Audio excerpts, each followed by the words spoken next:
Hey, welcome back to our Revelation series here on Barefoot Bible. This is the 19th video in our series, and today we'll cover chapter 4, verses 2 and 3, and a reminder to submit your questions about Revelation below the video. Let's start in verse 2. Immediately I was in the Spirit, and behold, a throne was set in heaven, and one sat upon the throne. The throne of God is referred to 18 times in chapters 4 and 5. Tim LaHaye in Revelation Unveiled commented about God's throne, quote, "The throne of God has been considered the fixed center of the universe, the immovable point of reference. The throne of God is the place of authority and the center of God's rulership for the activities of heaven." Unbelievers don't like the concept of God seated on a heavenly throne ruling over the entire universe. Satan actually desired that seat, according to Isaiah 14. He wrote in verse 13, "For thou hast said in thine heart, I will ascend into heaven. I will exalt my throne above the stars of God. I will sit also upon the mount of the congregation in the sides of the north.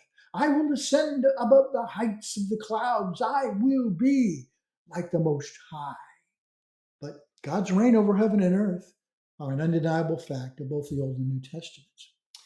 Let's continue in verse 3. "And he that sat was to look upon like a jasper and sardine stone, and there was a rainbow round about the throne in sight like unto an emerald." John struggled to find fitting words for God's glorious appearance.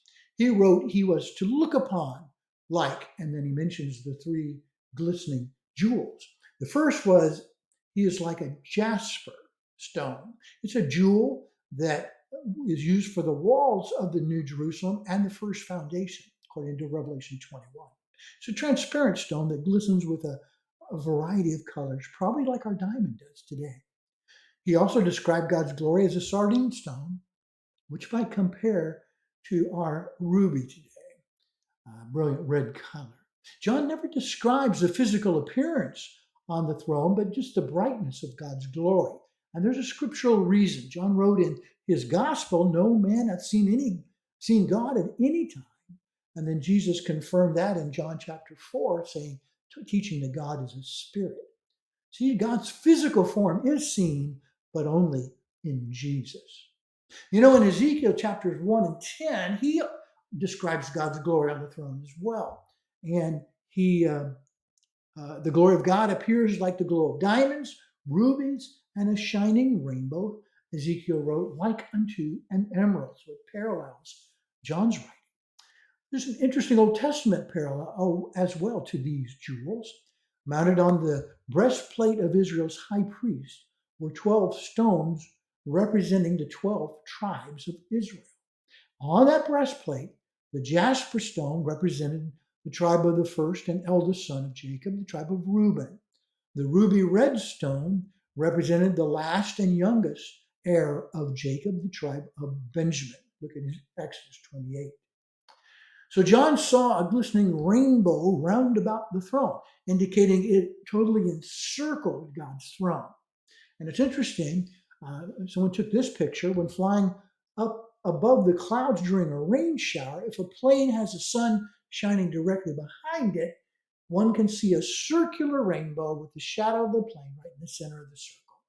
And it may be possible that when God gave us the rainbow back in the book of Genesis, the actual full rainbow was a circle. Hey, Barefoot Bible, it really appreciates those who've subscribed. If you haven't, click like and subscribe today. And a reminder that our next video will continue Revelation chapter 4. We'll begin in verse 4 as John describes 24 elders gathered around God's throne. Thanks for joining us today. I look forward to having you join us again next week.